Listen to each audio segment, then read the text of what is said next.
तो चलिए सीधे आज की इस दिलचस्प चर्चा में उतरते हैं। आज हम सफलता, महत्वाकांक्षा और इंसानियत के उस ब्लूप्रिंट को डिकोड कर रहे हैं जो एक बेहद ही प्रेरणादायक स्रोत से लिया गया है। हम अक्सर सफलता और भौतिक इच्छाओं को लेकर सोचते हैं और हमारे मन में कई तरह के सवाल होते हैं, है ना? आज का ये विश्लेषण हमें उन्हीं सवालों के एकदम स्पष्ट, बेबाक और बहुत ही व्यवहारिक जवाब देने वाला है। अब अगर हम इस कोटेशन को देखें तो ये सीधे तौर पर उस शुरुआती, कच्ची और बेबाक महत्वाकांक्षा को दिखाता है। जब एक युवा इंसान पहली बार एक बड़े शहर में कदम रखता है तो उसके दिमाग में क्या चल रहा होता है? बिना किसी झिझक के बस ये विचार कि मैं बहुत पैसे कमा लूँगा, बहुत नाम कमा लूँगा, एक बड़ा घर करूँगा। सच कहें तो ये वो कड़वा या बेबाक सच है जिसे अक्सर लोग छिपाने की कोशिश करते हैं, लेकिन यहाँ इसे पूरी ईमानदारी और बिना किसी संकोच के स्वीकार किया गया है। और बस यहीं से एक बहुत बड़ा सवाल हमारे सामने खड़ा होता है। क्या पैसे और शोहरत के पीछे भागना वाकई में कोई सकारात्मक शक्ति हो सकती है? हम जिस समाज में रहते हैं वहाँ अक्सर यही सिखाया जाता है कि भौतिक चीज़ों की चाहत रखना बुरा है या इससे सिर्फ लालच बढ़ता है। लेकिन क्या असलियत में ऐसा है? चलिए आज हम सब मिलकर इस पुरानी धारणा को चुनौती देते हैं और इसके पीछे का असली सच समझने की कोशिश करते हैं। तो आइए शुरुआत करते हैं हमारे पहले मुख्य विषय से। भाग 1, भौतिक महत्वाकांक्षा को अपनाना। सफलता की चाहत रखने पर अक्सर जो एक अपराध बोध या गिल्ट महसूस करवाया जाता है, उसे थोड़ी देर के लिए किनारे रख दीजिए। अगर हम इन लक्ष्यों को देखें, एक अच्छी गाड़ी, एक बड़ा घर, अपने परिवार के लिए बेहतरीन शिक्षा, तो ये सभी बिल्कुल जायज़ हैं। इसमें कुछ भी गलत नहीं है। और इसमें जो सबसे दिल छू लेने वाली बात सामने आती है वह है बड़े पुरस्कारों की चाहत। स्रोत में ये बात एकदम साफ की गई है कि एक बहुत बड़ा अवार्ड जीतने की जो तीव्र इच्छा थी वो केवल और केवल इसलिए थी ताकि उसे अपनी स्वर्गीय माँ की याद में समर्पित किया जा सके। ये दिखाता है कि हमारे भौतिक लक्ष्यों के पीछे भी कितनी गहरी और पवित्र भावना जुड़ी हो सकती है। तो यहाँ सबसे अहम बात यह है कि अपनी इच्छाओं का पीछा पूरी ताकत और बिना किसी संकोच के किया जाना चाहिए।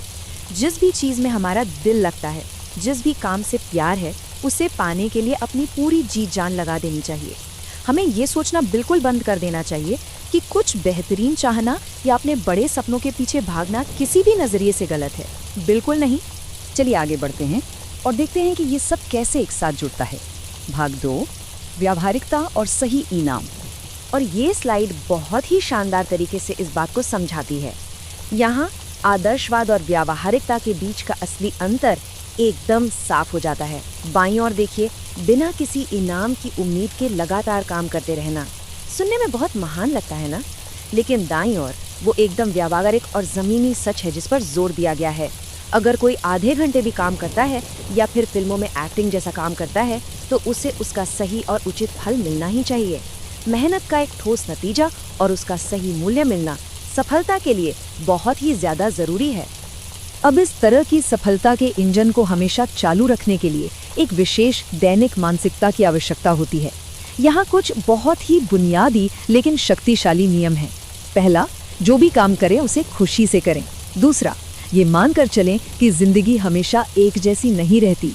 कभी भी असफलता का अंधेरा अचानक से छा सकता है और उसके लिए मानसिक रूप से पहले से तैयार रहना चाहिए। उस असफलता से सीखना चाहिए, लेकिन सबसे बड़ी बात, इस पूरी यात्रा में कठोर दिल नहीं बनना है। सफलता हो या असफलता, दोनों ही स्थितियों में अपनी संवेदनशीलता बनाए रखना नितांत आवश्यक है। अब बाहरी दुनिया की सफलता से थोड़ा हटकर दिमाग के अंदर चलते हैं। भाग 3, मस्तिष्क को संवारना। यहाँ ये जो 3 का अंक है ना, ये सच में किसी चमत्कार से कम नहीं है। ये उस हैरत अंगेज आदत को दिखाता है जहाँ एक ही समय पर एक साथ 3 अलग अलग सेल्फ हेल्प्स या आत्म साक्षात्कार की किताबें पढ़ी जा रही हैं। अपने दिमाग को हमेशा सकारात्मक विचारों से भरा रखने के लिए ये निरंतर ज्ञान ग्रहण करने की एक अद्भुत और प्रेरणादायक भूख है। और अगर हम इस पढ़ने की आदत की दिनचर्या पर नज़र डालें तो ये थोड़ी मज़ेदार भी है। भारी काम और व्यस्त दिनचर्या के दौरान एक किताब तो सीधे गाड़ी में पढ़ी जा रही है, दूसरी किताब रात को सोने से पहले पढ़ी जाती है ताकि मन शांत हो सके, और तीसरी, यहाँ हर एक खाली पल का पूरा इस्तेमाल किया जा रहा है, इसलिए तीसरी किताब बाथरूम में पढ़ी जाती है। हाँ, ये सुनने में थोड़ा मज़ेदार ज़रूर लग सकता है, लेकिन सच में ये इस बात का पक्का सबूत है कि सीखने और खुद को बेहतर बनाने का एक भी छोटा सा मौका यहाँ गवाया नहीं जा रहा है। इसी निरंतर सकारात्मक सोच से एक बहुत ही अनोखा और दिलचस्प कॉन्सेप्ट निकल कर आता है, जिसे सकारात्मक स्वार्थ कहा गया है। इसका मतलब है अपना पूरा का पूरा ध्यान सिर्फ इस बात पर लगाना कि जीतना कैसे है, अपनी सारी दिमागी ऊर्जा अपनी सफलता पर केंद्रित करना, न कि इस बात पर कि दूसरे लोग कैसे हारें। दूसरों के हारने की कामना करने में जरा भी ऊर्जा बर्बाद नहीं करनी है। अब इस स्लाइड की सबसे दिलचस्प बात ये है कि ये इन दो अलग अलग नज़रियों को एकदम स्पष्ट रूप से दिखाती है। बाईं तरफ वो नकारात्मक मानसिकता है जहां इंसान दूसरों के हारने की कामना करता है और अपनी ऊर्जा व्यर्थ करता है, लेकिन दाईं तरफ देखिए सकारात्मक स्वार्थ है, जहां इंसान पूरी तरह से सिर्फ इस बात पर केंद्रित रहता है कि खुद कैसे आगे बढ़ना है। स्रोत के अनुसार जीवन में तरक्की करने का बस यही एक सबसे सही और सटीक तरीका है। इन सभी व्यवहारिक और मानसिक रणनीतियों के बाद अब बात करते हैं एक बहुत ही उच्च उद्देश्य की। भाग 4, इंसानियत और खुद पर विश्वास। निर्माण का ये जो दर्शन है ये बहुत ही गहरा है। इसे ऐसे समझते हैं, दुनिया में किसी भी भौतिक चीज़ का निर्माण होने से पहले वो सबसे पहले हमारे दिमाग में एक साधारण विचार के रूप में जन्म लेती है।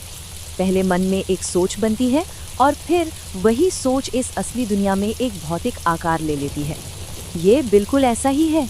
इसलिए ये बेहद ज़रूरी है कि हमारे मन में जन्म लेने वाले विचार पूरी तरह से सकारात्मक हों।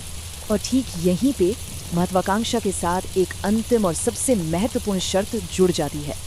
देखिए, पैसे कमाना और शोहरत पाना 100% सही है, लेकिन उस महत्वाकांक्षा को अंततः इंसानियत की सेवा करनी चाहिए। जो भी काम किया जाए उससे सकारात्मकता फैलनी चाहिए। मतलब उस काम के अंदर कहीं ना कहीं ये भाव ज़रूर होना चाहिए कि इससे समाज का और लोगों का कुछ ना कुछ भला हो रहा है। खुद पर विश्वास रखने का यह संदेश इस पूरी चर्चा का दिल है। खुद पर विश्वास रखें, आप खुद बन जाएंगे। किसी और की नकल करना या किसी सुपरस्टार की तरह बनने की कोशिश करना बिल्कुल भी महत्वपूर्ण नहीं है। इस दुनिया में जो सबसे बड़ी उपलब्धि और खुशी है ना, वो खुद से खुश रहने में है। ये अपने आप में एक इतना सशक्त और आज़ाद कर देने वाला विचार है कि यह हम सभी को अपनी एक अलग और असली पहचान बनाने के लिए प्रेरित करता है। तो इस पूरी चर्चा को समेटते हुए ये अंतिम सवाल हमें एक बहुत ही गहरी सोच में डाल देता है। अगर हर भौतिक वास्तविकता की शुरुआत मन में उठने वाले एक साधारण विचार से होती है, तो आज हम क्या सोचने का चुनाव कर रहे हैं? हमारे आज के विचार ही हमारी कल की सफलता और इंसानियत की बुनियाद है। इसी विचारोत्तेजक सवाल के साथ हम आज के इस विश्लेषण को यहीं समाप्त करते हैं। हमें यकीन है कि इसने महत्वाकांक्षा और सफलता को एक बिल्कुल नए और सकारात्मक नजरिए से देखने के लिए जरूर प्रेरित किया होगा।